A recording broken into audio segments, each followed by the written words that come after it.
नमस्कार, जयस TV news Bharat में आपका स्वागत है। मैं हूं आपके साथ गौरव झा। पामेला गोस्वामी 100 ग्राम कोकीन के साथ पकड़ी गई। बता दें कि पामेला गोस्वामी बंगाल में बीजेपी की युवा नेता हैं। उनके कार से पकड़ी गई हैं 100 ग्राम कोकीन।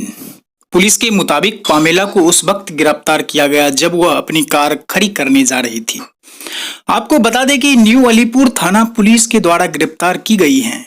बीजेपी की युवा नेता पामेला ने कहा है कि कैलाश वर्गीय के करीबी राकेश सिंह को भी इस मद्देनजर गिरफ्तार किया जाना चाहिए।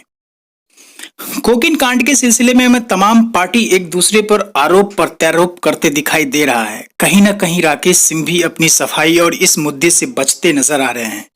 राकेश सिंह ने कहा, यह ममता बनर्जी की साजिश है, बीजेपी को बदनाम करने की साजिश है। भारतीय जनता पार्टी की युवा नेता पामेला गोस्वामी को पश्चिम बंगाल पुलिस ने गिरफ्तार किया है। आपको बता दें कि पामेला के साथ करीब 100 ग्राम कोकीन बरामद की गई है, जिसकी कीमत आज के बाजारों में करीब 1 लाख से कहीं ज्यादा है। बता दें कि पामेला के साथ प्रवीर डे नाम के एक महानुभावों का भी नाम जोड़ा जा रहा है और उसे पुलिस ने गिरफ्तार कर लिया है। इस मामले में पश्चिम बंगाल विधानसभा चुनाव में बीजेपी मुश्किलों में घिरती नजर आ रही है। आपको बता दें कि इन दिनों पश्चिम बंगाल में विधानसभा चुनाव को लेकर तैयारी बड़े जोर शोर से चल रही है। वहीं पुलिस का कहना है कि पामेला को शुक्रवार को अलीपुर थाना के अंतर्गत एवेन्यू से गिरफ्तार की गई है। उन्हें उस वक्त गिरफ्तार किया गया जिस वक्त उनकी कार की तलाशी के दौरान 100 ग्राम कोकीन बरामद किया गया।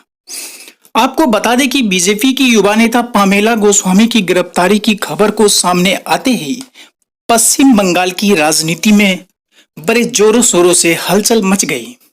बता दें कि बीजेपी के भट्टाचार्य ने कहा है कि कानून अपना काम करेगा, लेकिन क्या किसी ने कार में कोकीन डाल दी थी?